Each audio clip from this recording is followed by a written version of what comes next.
সোমবার সন্ধ্যায় অমর একুশে বইমেলায় তাণ্ডব চলে। তসলিমা নাসরিনের বইয়ের প্রকাশক সংস্থা সব্যসাচীর স্টলে হামলা চালান একদল জনতা। ঘটনার নিন্দা জানিয়ে প্রধান উপদেষ্টা মোহাম্মদ ইউনূস জানান, এই হামলার মাধ্যমে বাংলাদেশি নাগরিকদের অধিকার এবং দেশের আইনকে অবজ্ঞা করা হয়েছে। পরে সামাজিক মাধ্যমে তিনি লেখেন, বইমেলায় এই ধরনের অপ্রীতিকর ঘটনা বাংলাদেশের উন্মুক্ত সাংস্কৃতিক চর্চাকে ক্ষুণ্ণ করে। 1952 সালের মহান ভাষা আন্দোলনের শহীদদের মর্যাদার প্রতি অবমাননা প্রদর্শন করে। একুশে বইমেলা এদেশের লেখক ও পাঠকদের প্রাণের মেলা। এদেশের সাহিত্যিক, প্রাবন্ধিক, চিন্তক, শিক্ষক, শিক্ষার্থী সহ সকল শ্রেণী, পেশার, বয়সের মানুষের মিলনস্থল। সোমবার সন্ধ্যায় একদল জনতা ওই স্টলে গিয়ে তসলিমার বইগুলি সরিয়ে ফেলতে বলে। স্টলে কর্তব্যরত ব্যক্তি তাতে রাজি না হওয়ায় শুরু হয়ে যায় বাক বিতন্তিতা এবং হট্টগোল। পরিস্থিতি ক্রমে তপ্ত হয়ে ওঠে। চলে স্লোগান এবং পাল্টা স্লোগান। শেষে পুলিশকে বন্ধ করিয়ে দেয় বইমেলায় এই প্রকাশনার সংস্থার স্টল। প্রধান উপদেষ্টা জানান, পুলিশ এবং বাংলা একাডেমির কর্তৃপক্ষকে ঘটনাটির তদন্ত করে দোষীদের যথাযথ বিচারের নির্দেশ দেওয়া হয়েছে। পাশাপাশি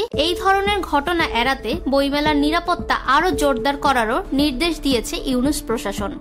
ফাহমিদা বিনতে আনোয়ার, নিরপেক্ষ নিউজ ডেস্ক, ঢাকা।